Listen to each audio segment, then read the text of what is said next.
ngomong.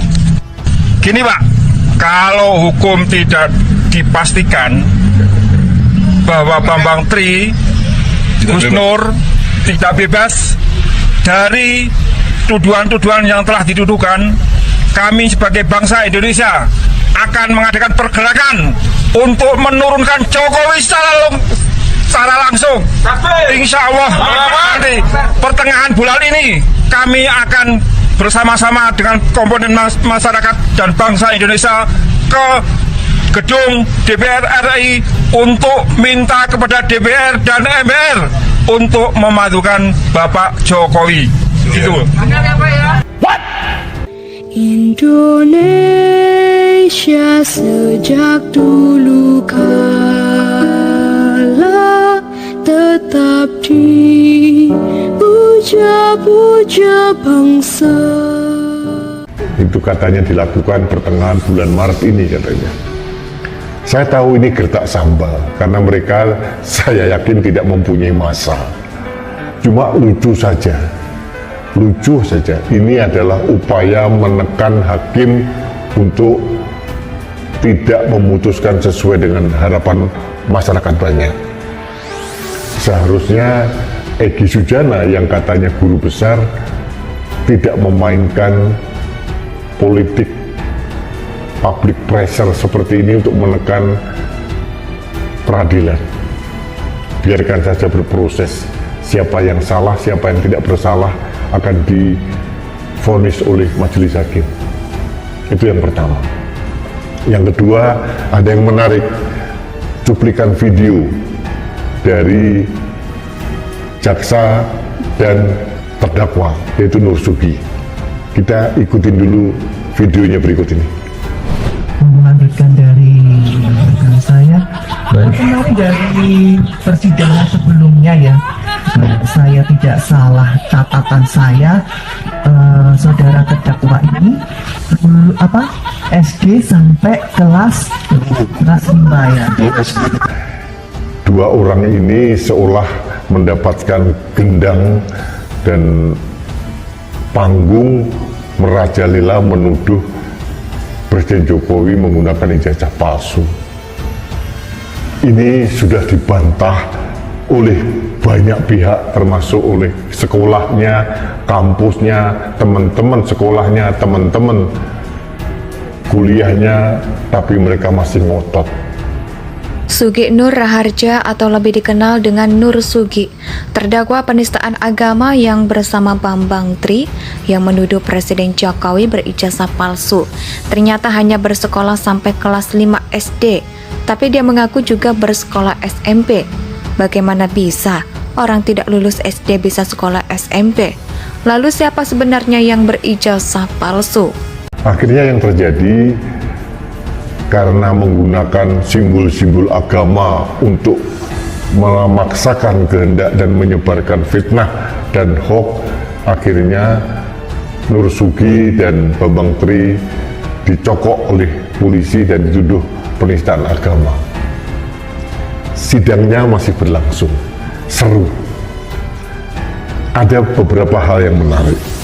Yang pertama adalah mobilisasi yang dilakukan oleh pengacara Nur Sugi dan Bambang Tri, yaitu Egy Sujana. Dengan meminjam mulut orang lain, dia seolah menekan hakim. Kalau misalkan Bambang Tri dan Nur Sugi divonis bersalah, akan ada gerakan besar untuk memakzulkan presiden. Gempeng Bangil Pasuruan. Jadi tersiksa di sana ya. Karena kelas 5, apakah saudara terdakwa punya ijazah? Menurut saudara tidak punya ijazah SD berarti ya. Apakah seseorang yang tidak punya ijazah SD bisa melanjutkan ke SMP? Sekarang besar pejabat kecil. Bisa tidak. Itu misalnya tahun SD yang 80-an, sekitar 80-an, bisa tidak punya ijazah. lulus, kemudian masuk ke SMP. Kira-kira bisa tidak? Jadi pertanyaan ini membawa saya kembali ke masa kecil saya. Tapi saya tidak bisa menjawab pertanyaan ini karena pada masa-masa itu saya sudah sibuk main The Blues, saya sudah sibuk bertarung dengan nasib, ya. Jadi saya tidak bisa menjawab pertanyaan ini. Jangan-jangan ijazah palsu itu memang dilakukan oleh Nur Sugi. Jangan-jangan ijazah SD-nya Nur Sugi itu palsu. Logikanya Bu Jaksa benar. Kalau kamu tidak lulus SD, kok bisa sekolah SMP? Ternyata Nur Sugi mengelak dan tidak bisa menjawab. Ini memalukan. Nah, Nur Sugi kemana-mana melakukan dakwah agama. Bayangkan orang yang hanya sampai kelas 5 SD kemudian memberikan tuntunan moral kepada jamaahnya. Bisa kita bayangkan kan? Agama tanpa ilmu seperti apa? Coba bandingkan dengan Kiai Haji Mustafa Bisri. Beliau kuliah sampai ke Al-Azhar. Nah, sahabat Indonesia, saya tertawa geli. Ini dialog antara jaksa dan terdakwa ini lucu. Saya juga baru ngeh, ternyata Nur Sugi sendiri sekolah hanya sampai kelas 5 SD. Tapi ternyata dia bisa sekolah SMP. Itu dicecar terdakwa dan Nur Sugi ngeles karena dianggap ini terlalu pribadi, terlalu masa lalu dan sehingga dia tidak nyaman. Ini aneh bin ajaib.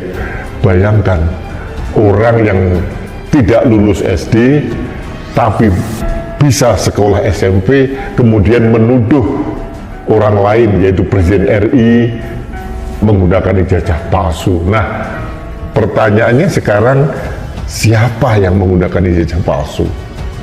Orang-orang yang hanya belajar agama sekedarnya lalu menjadi penceramah agama. Modalnya hanya teriak-teriak menyampaikan ujaran kebencian kepada pemerintah, kepada Presiden Jokowi, lalu seolah-olah menjadi ustadz. Ustadz itu adalah guru. Guru itu digugu dan ditiru. Bagaimana kita menggugu dan meniru orang seperti Nur Sugi, SD aja nggak lulus, malah ada indikasi dia memalsukan ijazah SD kemudian sekolah di SMP. Ini kan lucu, ini seperti ngukur baju di badan.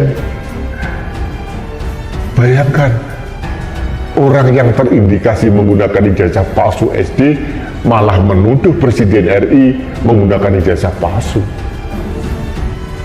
Bandingkan juga dengan Kiai Haji Profesor Quraisy Shihab, guru besar, pernah menjadi rektor, pernah menjadi menteri agama, dengan pendidikan yang sangat mumpuni, layak rasanya kalau beliau-beliau itu menjadi pendakwah agama. Nah, ini orang seperti Nur Sugi ini yang suka jeplak kemana-mana ngomongannya kasar, ternyata hanya sekolah kelas 5 SD, tidak mempunyai ijazah SD, tapi ternyata kok bisa sekolah di SMP ya? Ini aneh bin ajaib. Jadi para jamaah Nur Sugi harus hati-hati, jangan mau disesatkan oleh orang bodoh, sampai detik ini orang-orang ini tidak bisa membuktikan bahwa ijazah Presiden Jokowi adalah palsu. Mereka seenak udolnya sendiri aja menuduh orang berijazah palsu, tapi tidak mau membuktikan. Tidak ada bukti akurat dan valid, hanya nyanyian orang songong seperti Bambang Tri. Jadi menurut saya aneh bin ajaib ini. Tapi inilah dagelan yang terjadi di negeri ini. Orang-orang seperti ini digunakan sebagai corong untuk melawan pemerintah. Orang-orang sekoplak Nur Sugi ini digunakan oleh orang-orang tertentu, kelompok tertentu untuk menyerang kehormatan presiden. Jadi demokrasi seperti apa yang kita bangun? Presiden itu adalah kepala negara, orang nomor satu di republik ini. Kehormatan presiden, kehormatan wakil presiden adalah kehormatan negara dan bangsa. Indonesia tanah air beta, pusaka abadi nan jaya.